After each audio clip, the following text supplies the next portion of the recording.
Happy spring, everyone. I'm Emerald the Quilter, and welcome back to my channel. I have been making all of the quilts from the Perfect 5 Quilts book by It's So Emma, and you can see behind me, I've already laid out and played with the Chocolate Chip Quilt blocks. This is the first quilt in the 3 Charm Pack quilt category, and today I'm going to show you how to take all the blocks and sew them into rows. So let's take a look at all these blocks up close.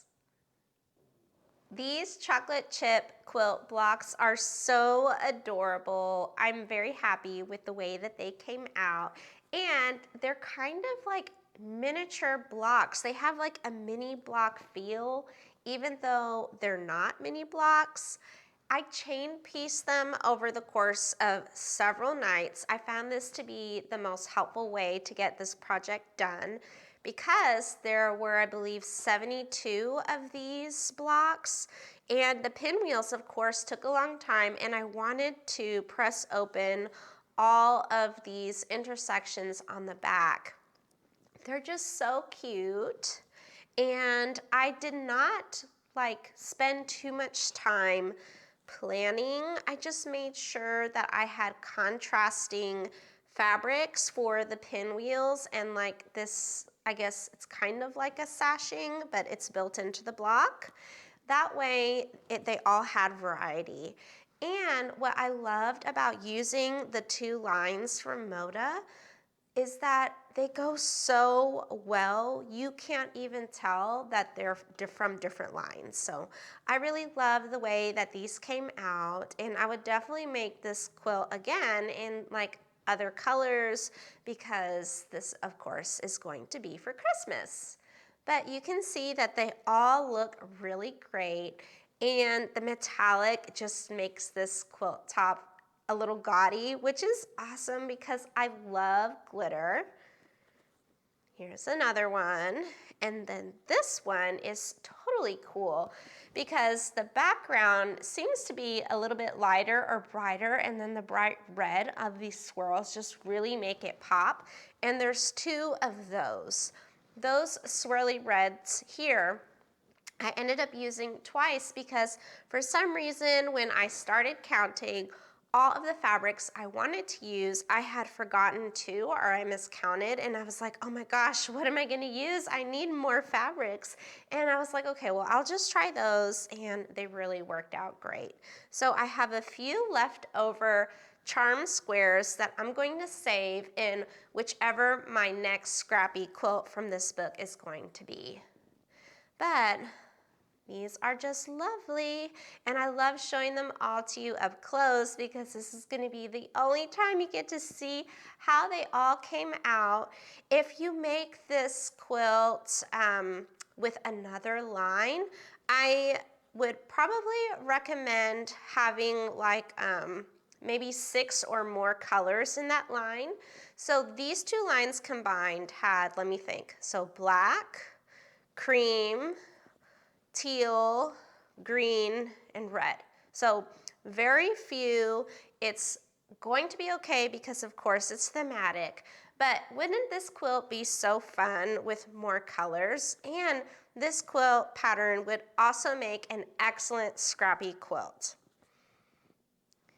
So we are just over halfway done at looking at these, and look how happy that aqua one is. It's like an aqua or a teal. I can't tell the difference, but it's beautiful, and that's what matters. So I've got lots of them. We're getting close to the end now. I love the contrast with the cream and these deep reds. The pine cones just barely show up. So when you consider making this quilt using other lines, I would try to keep your motifs in sizes that are, not too large. You don't want any like florals that are, 6 inches or wider, or any motifs that are that large, because then they just get lost in the design of the pattern. So these motifs ended up working out really great because you get to see kind of a hint of what they were, but you don't really lose too much. So I had a lot of fun making these, and now it's time to get them organized so that we can sew them into rows. The simplest way to tackle these rows is to leave these background blocks behind. So we have a total of 1, 2, 3, 4, 5, 6 on the most far right, or if you wanted to do it on the other side. As long as you leave either the rightmost blocks or the leftmost blocks on your design wall, you will not over sew any of your blocks. We're going to do this because then we'll be able to rotate pairs of blocks together.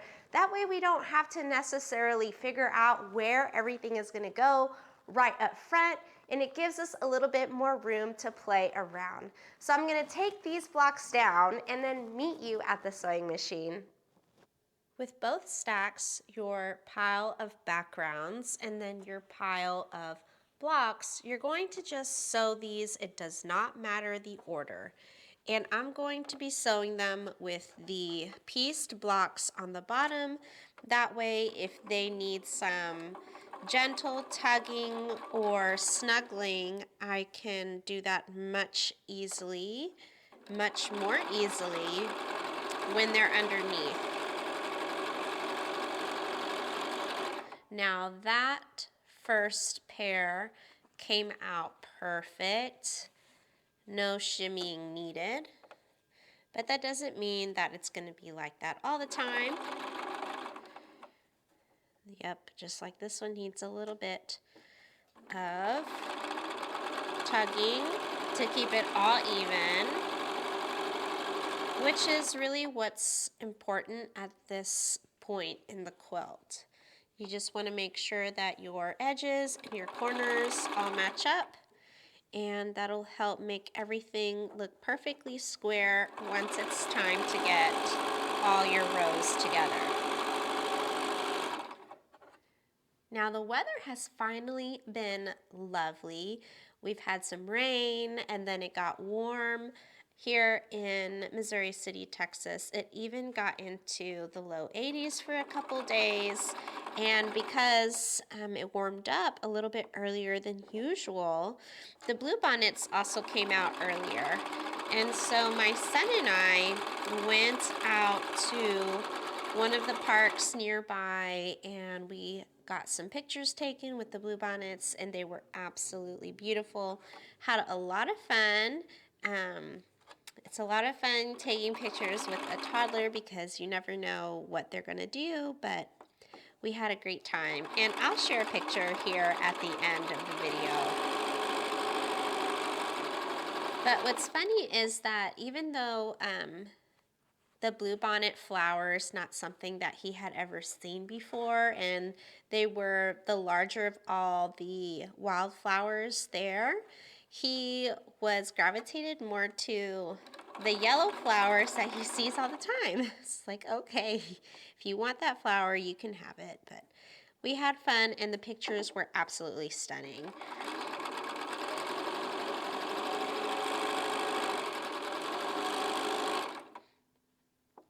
And for Easter, we just had a little Easter egg hunt here, and he's so silly because instead of trying to gather as many eggs as he could, he wanted to open all of them and see what was in them without even putting them in the basket. It's like, okay, I've never seen that one before, but he was just so cute, and he really enjoyed himself.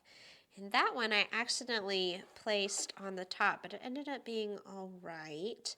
And you'll probably notice that, you know, I'm not really paying attention to anything specifically about these blocks, because once I have these pairs together, I'll just sew them with another pair, meaning like 4 units total or 4 blocks total.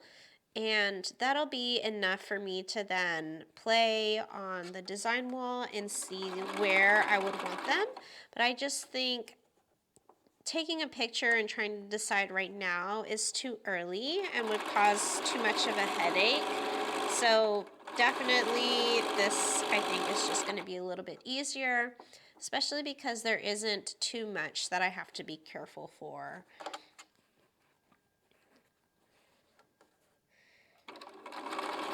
But I hope you all have been enjoying the holiday and the weather. I know I have not been back for almost or over a month. During spring break, it was busy. I mean, almost from the time that we woke up to the time we went to bed.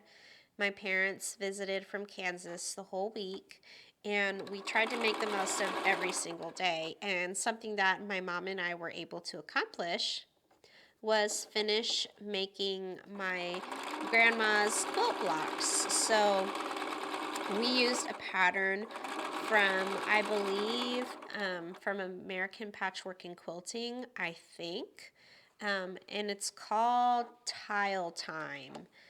I'm pretty sure it's called Tile Time. I forget who the designer is, but it was a quilt pattern that I had bookmarked for like a couple years and knew that I really wanted to make it. So I was so excited that we got to finish making those quilt blocks, and then after my parents left, I spent like, another good 5 or 6 hours sewing those quilt blocks into rows and sent my mom a picture, and she just thinks it's beautiful. I'm so happy that she likes it. We made a little label for the back. It's all ready to go off to my friend who's a long armer. She long arms a lot of my quilts for me. And once it comes back, I will share what that one looks like with y'all. But it's so pretty. And I did not know because, so let me back up. The fabrics that I used for my grandma's quilt were from, most of them were fabrics that I had purchased years ago from Joann's. And if you haven't heard already, Joann's filed for, I believe it was bankruptcy, but supposedly there are not going to be too many changes to the store. However, I noticed that the fabrics that I had purchased years ago from Joann's, which were normally like items that were restocked constantly, when I went there, they were not there anymore. Those SKUs were not even listed online. And it seems like the fabrics that I had, they were by, I forget, I was looking at it and I was doing my research, but they were by like Quilting Studio Designs in Hudson, Ohio or something like that.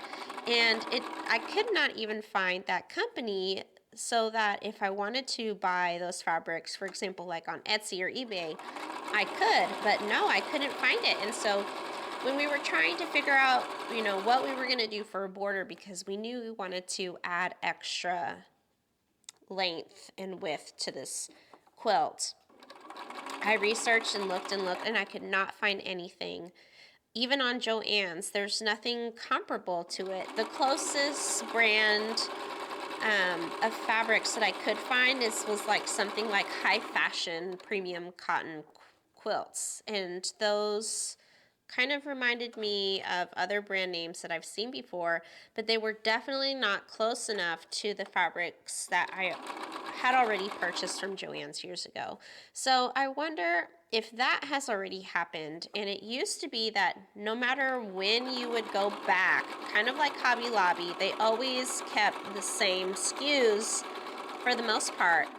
And so since we could not find a fabric that matched the border, or even with the, high fashion brand that's kind of close to it, my mom and I decided that we were just going to use a plain border, and it actually looked really nice. So it just makes it bigger, it makes it clean, and I think that my grandma's gonna like it. And then my mom picked out the color thread that she wants. So she wants I forget if she said aqua or teal, just whichever one matches some of the different colors in the blocks. So that's going to bring all that negative space to life. So yeah, I did try to find the fabric that I needed at Joann's to finish my grandma's quilt. Well, you know, make it larger, but I wonder how much things will actually change. So I know there's all kinds of news going on about it, but I don't really go all too often to be able to tell a difference. So I did, though, while I was there, I bought some cake pop materials. So something that my son really loves is going to Starbucks. I know. I don't buy him coffee or anything. And then often when we go, I don't even buy myself anything, okay? So we go to Starbucks and he orders a cake pop. And he likes the pink one because the pink one has sprinkles on it. But with taxes, it's like $3.52 or something like that. And he gobbles it up in 2 minutes. And so I was like, oh, they have cake pop frosting mix on sale for like $1.85 at Joann's. And then there's sprinkles, which I have never seen so many pretty sprinkles in my life before. I guess I've just never walked down that aisle. It was also on sale, like 40 or 50% off. And so I let him pick out, because, you know, he goes with me to the fabric store and the quilt shops, and he knows, quilt shop, yep, we're going to the quilt shop. And I told him, we're going to make cake pops. Cake pops? Yes, we're going to make cake pops. At Starbucks? No, we're going to make it at home. At home? Yes. Okay, pick out a color frosting. And so he picked out of all the colors, and they have so many pretty colors, like lots of pretty colors, like lavender. They have different kinds of greens and blues and different shades of like reds and purples, like burgundies or magentas. Like they have all the in-between shades, and they're very nice. And the bag is a good size too. So what he ended up picking was yellow, and he's always liked yellow since he was a baby. Yellow and green, but now he's more like yellow and blue. And so he picked out the yellow frosting, and it took everything to keep him from trying to open the bag and eat those little frosting. They're like little circle chips. And then he picked out the sprinkles, and he had a hard time picking out the sprinkles. The one that he ended up going with it was like different colors of blue and white and a little bit of silver, but they had starfish and seashells. And so since he really loves stars, and he's had this book since I've been reading since he was a newborn. It's like a bath time book, and it has like sea creatures in it with starfish. He immediately recognized it, and he wanted that one. So, okay, we take it all home, and, you know, he's fussing because he wants it all right now. We make the cake. We have to let it cool. And we had so much fun squishing the cake. We used cream cheese instead of frosting. I've seen online, you know, to make it like more stable and stick together, you want to use frosting. Well, I didn't have any extra like normal frosting in a tub. So we put cream cheese, and it worked out the same. The mistake I made, though, is that, and it's been probably a decade since I made cake pops, you're supposed to cool them, like in the fridge after molding them into spheres. We forgot to do that. I forgot to do that. Well, anyways, so melted the frosting chips and then dipped them into sprinkles, and we had so much fun. We made a big mess, and he loved them. He had so much fun. And so with that one cake mix box, which we got the flavor vanilla, we made, I think, a dozen or more cake pops, maybe like 14 cake pops, I think is what it was. Because I think I remember telling my mom that there was like one for every day of the week for the two of us, something like that. And so, yeah, we had so much fun. We bought the little sticks at Joann's, and so next time that we make cake pops, I'm gonna remember to put them in the cooler. So, and also make them smaller so that I can make more cake pops, because if we're eating a cake pop every day, we do not need one that's, you know, super hefty in size. We need little smaller ones. So anyways, we had fun at Joann's, and we had fun making cake pops. So, but yeah, I'm happy that I've discovered a new aisle in Joann's, because I only ever go to the fabric aisle, of course. So, yeah. But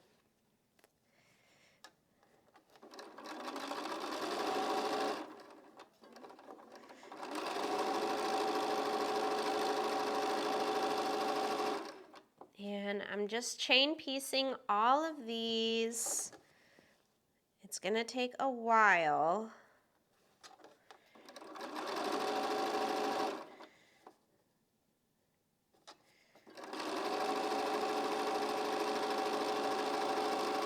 This quilt would be so pretty in a rainbow pattern.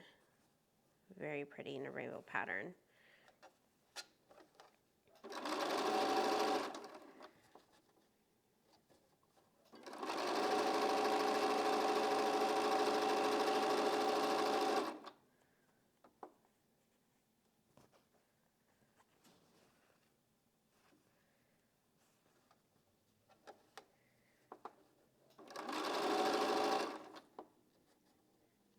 And let me see, what is something else that we did over spring break? Got my car worked on, usual maintenance, and my dad helped me with that. We went to Costco. My mom takes me to Costco every time she comes to visit, which is so nice of her, and I'm very grateful. And we ate out a lot. We did. So my mom always says that I don't cook. Well, that's because when we were growing up, my mom stayed home with us, right? And so my mom, when we woke up, breakfast was ready. We had lunch. She made us dinner, snacks. My mom always made food for us. And so, you know, now she's like, I don't have any kids. I'm not gonna cook. I already did that. And so either, you know, of course, you know, sometimes she does cook, but you know, when we're on vacation, she emphasizes that I'm not gonna cook and I don't cook anymore. And so we go out to eat, and sometimes I cook, and sometimes my dad, he helps too. My mom did make me breakfast one morning, which was very nice, but we went out to eat to this Uruguayan restaurant because I am Uruguayan by my dad. He's from Uruguay. And so the last time they were here, we wanted to go, and it was closed because it's one of those restaurants that only open in the evenings. And I forget what it's called. If I remember, I'll tell you. But it's here in the Houston area, and they took me there for my birthday. So my birthday is always like in spring break, in the middle of it, or literally like right before, days before. I always celebrate my birthday during spring break because of the way the calendar is, right? And so we went there. We had chicken empanadas for appetizer. My parents, they bought a bottle of wine, and my son really loved the chicken filling inside of the empanadas, and so he was eating that. But I had a shared order with my dad. It was like a meat plate with like a tray with all kinds of meat, sausages, 3 kinds of steak, and then the glands, which is so good, with French bread and some sides. And my mom, she had a milanesa. It's like Napoleon style. It has like ham and cheese on top. And so, yeah, it was good. I had never been there before. So now anytime that I am craving some Uruguayan food, I know where to go. You know, and if I don't feel like cooking. So that was very nice. We had a unique cake. We got some Persian little cakes and treats from a Persian bakery that was nearby. And so, you know, that was one place. And it was nice to spend my birthday with my parents and my son.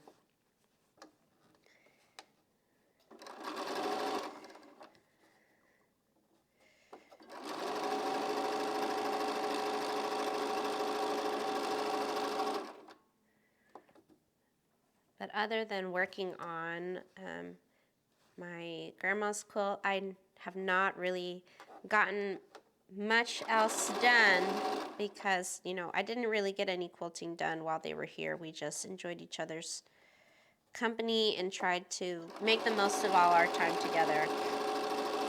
I will admit, though, it can be kind of hard on me because then I'm like, I have so much to do, and my show quilt and my YouTube quilt, and you know, always feel like there's never enough time to do all the things that you want. And I'm sure, I know that I'm not the only person that feels that way.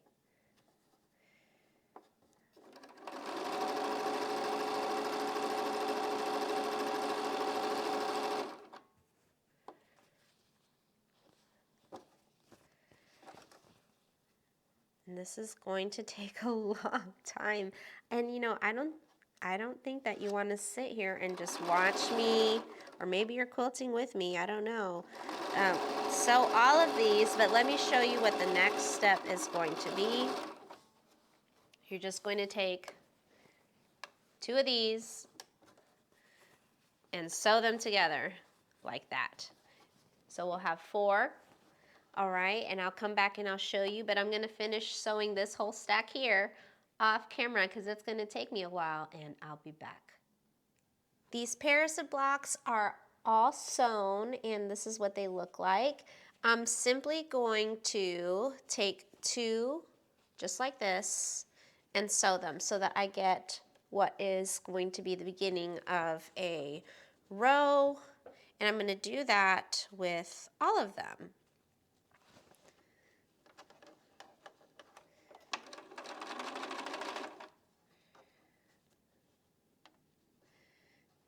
And I was left with a few single blocks.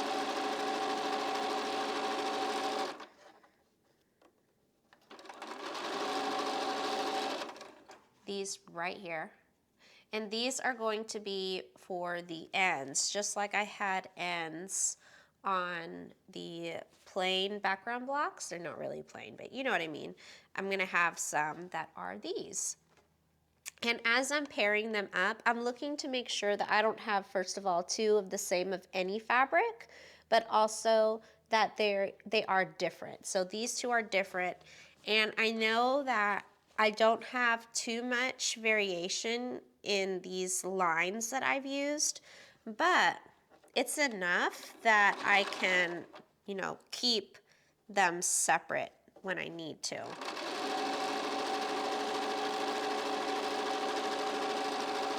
And I don't think that there is a single block that has been duplicated 100%, which is good.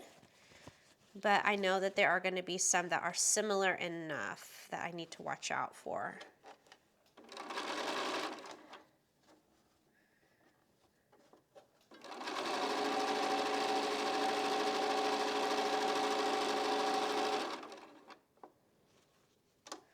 And really, as long as I keep, see, and this I think is too close. Do you see that black on this side and then the black in the center here? I think those are too similar. I want to just grab something else. This to me is better, but the flowers, you know, on the outside I think are also a little bit too similar. There's another black. This one looks good. Those are different enough. So I'm going to use those. And I forgot what I was going to say, but here we go. Oh, that, you know, as long as I keep just making sure that I'm not adding anything that's too similar, too close together, I think I could make almost the entire row doing this. And then the rows could be like flipped around and played with to make sure that, you know, it looks good. So I think that's what I'm going to aim for. If not the entire row, like maybe at least half of it. We will see. We will see. It's always okay to adjust your plan, monitor, and adjust. This is too similar, way too similar, too similar. This is too similar. I mean, maybe really they're not too similar, but this looks good. No, those are definitely two of the swirls. This looks good.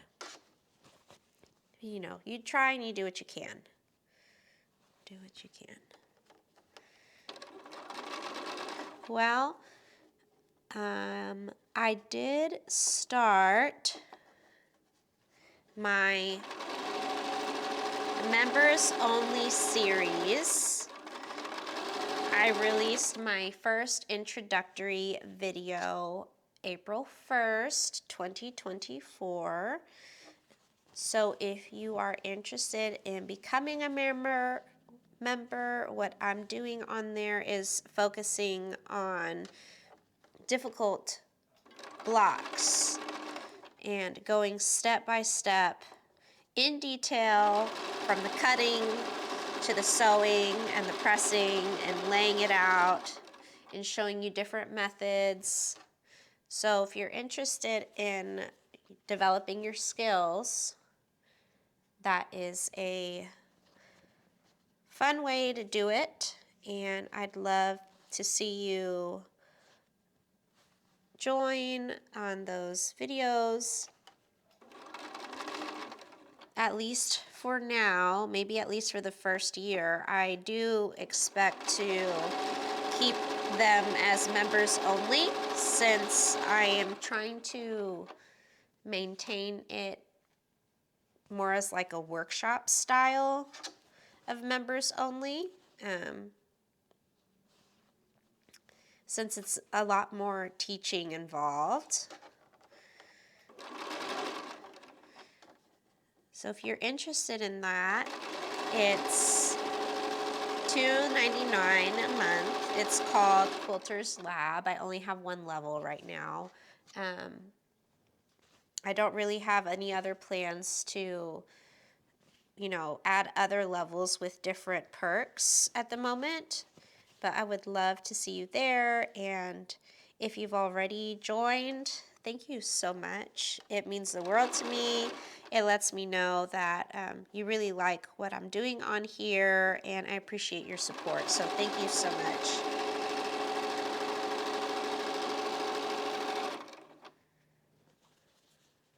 Okay. And my release videos for those members only are going to be the first of every month. That's the plan. So, and at least one, at least one.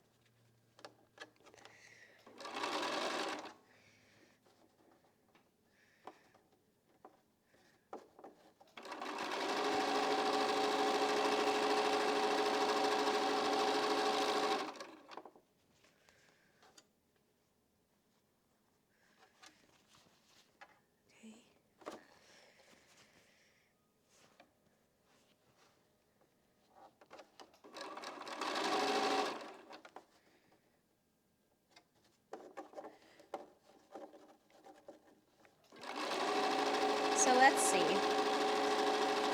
Sometimes I'm just so focused on what I'm doing that I forget to share things with you. Okay. Let's see, something else that's new. Okay. I have something to share.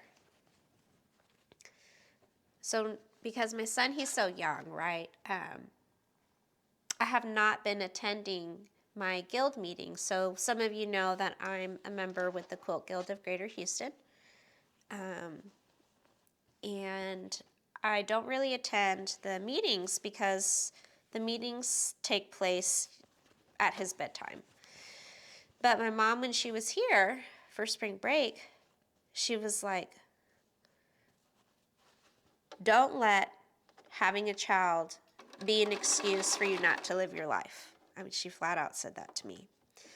And she said that to me after going with me to one of the guild meetings. It just, happened to be a meeting that we could attend because I was on break and she was here. And so she went with me and she helped me with my son there. And that's what she said to me afterwards. I was like, oh, I was not expecting that, that from her.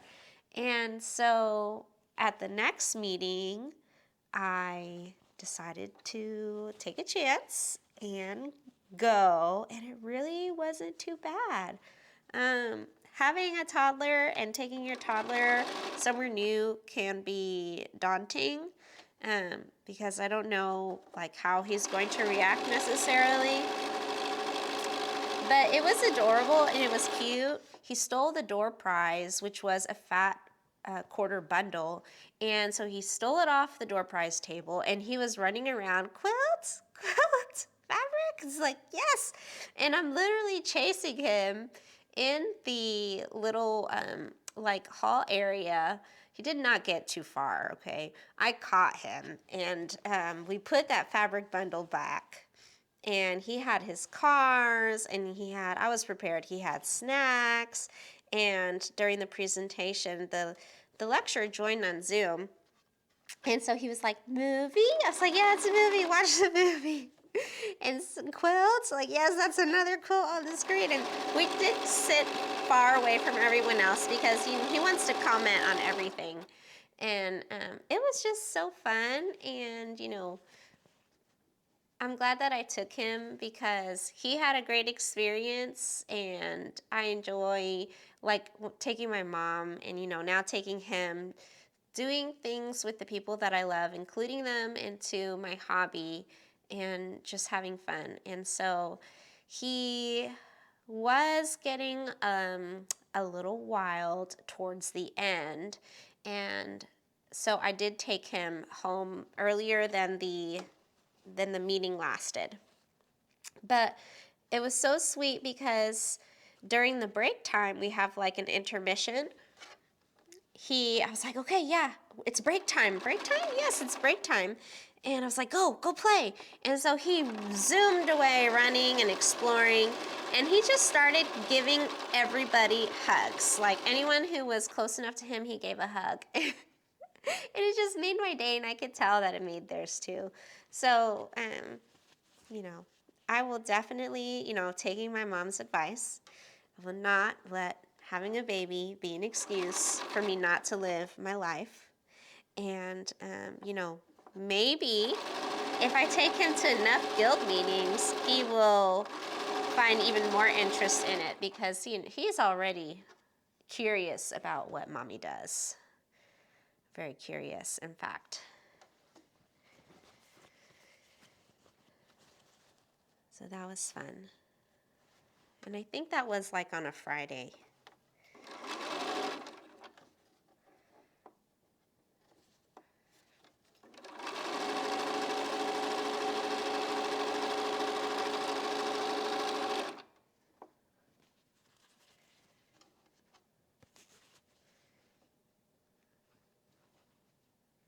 Okay, I'm gonna add this one. Well, so now that you've seen what I'm doing, and this is what it looks like. It's just 2 pairs. I'm gonna sew the rest of these off the camera because I know you get the idea by now. I'll sew them again to each other so that it'll be a string of 8 individual blocks, and we will come back and see how they're looking. All of the blocks are on the wall. They're in rows. The rows are not completely done. You can see where there are spaces in between, like here. I think there's at least one space in every single row because then I just had more room to move my strips of rows around, and it worked out just fine. It would have been more of a headache if I had to do this only with, just 2 attached. So by having, 4, 8, or even that one is only 2, and I think a few of these are 3, it worked out really good. There were a couple where I ripped out and I wanted to move them around. Was it here? See, here's one. This one I had to rip it out. But, easy fix. Definitely a time saver. So I got to take a picture, and I'm going to sew the rest of these so that you can see how I prepare them for the final seams. At this point, I have all but one seam left to go, and you can see that my intersections are looking really good, and I've got my pins on my new fancy ring right here. This is one of my new favorite tools, and it cost me all of maybe $4. But I love my little pin ring because it's made of felt and it's metal instead of elastic. I've had a ring made with like an elastic ring band, and it's stretched so much that it completely lost all of its elasticity. So I'm loving this one. And when I'm pinning, I always nest my seams. It's helpful to have this little pin ring so that I don't accidentally drop my little pin holder that is, I don't know what it's made of, maybe like ceramic or something. I have dropped it on my laminate floor once, I think, and thankfully it did not break or crack, but it was because I was using it for something like this. And so definitely loving my little ring now, but pinning is necessary when you are sewing across a long distance like this and you have seams that need to stay on top of one another so that your design doesn't get messed up. So I'm just pinning at the intersections. I'm not doing so in between. It's going to be enough. And I've even prepared the border. And the border, I use pins as well. I always pin my borders. When I first started out quilting, I was one of the people who had wavy borders, and here's a close look at what those pins look like on those intersections. But the border is the background fabric, and by pinning it you avoid wavy intersections, wavy borders, and so it just helps your quilt lay flat. But this is ready to go. I'm going to get this seam done, the quilt back on the wall for you, and then we will see what it looks like with borders around. All the rows are sewn. It looks beautiful. It's very festive, and you can see that I've pinned the border just on one side so that you can see it's thin and just enough for this quilt, because really the focus of this quilt is the blocks. So all the alternating blocks, and then of course I had to pick a fabulous background fabric with metallic, and you can tell by now that I like gold. So pretty, and this side it is without the border, so definitely needs this border.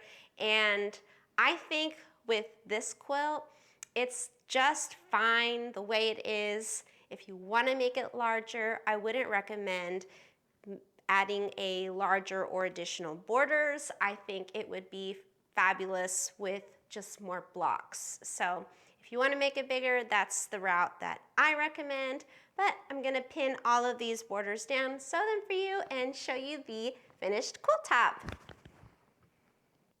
Are you ready to see how this quilt top turned out? It is amazing. Take a look. It's so Christmassy. I love the snowflakes, and it's such a nice size too. It's not a bed quilt. It's definitely a lap quilt, but it's so sparkly, and it just makes me think of Christmas trees because it has that green and Christmas lights. My Christmas tree has like the alternating rainbow lights with like the gold lights, and I love the metallic gold on here, so I'm so happy with this. The borders are so nice, and I know I'm gonna even love the black binding that I have. I think I showed that to you last time. So yep, there's the quilt top, and it is ready to go to the long armor. And I've never been able, at least I don't think so, to do Christmas in July. So I really nailed that, and better because I did Christmas in April. Oh yeah, and I can't wait to get it back. Don't forget, you should have saved these little guys here. These are like the bonus cut-offs or cutaways from when we were making the blocks. Stay tuned because next time I'm going to have a bonus project for you, and we're going to use these strips to make something super cute.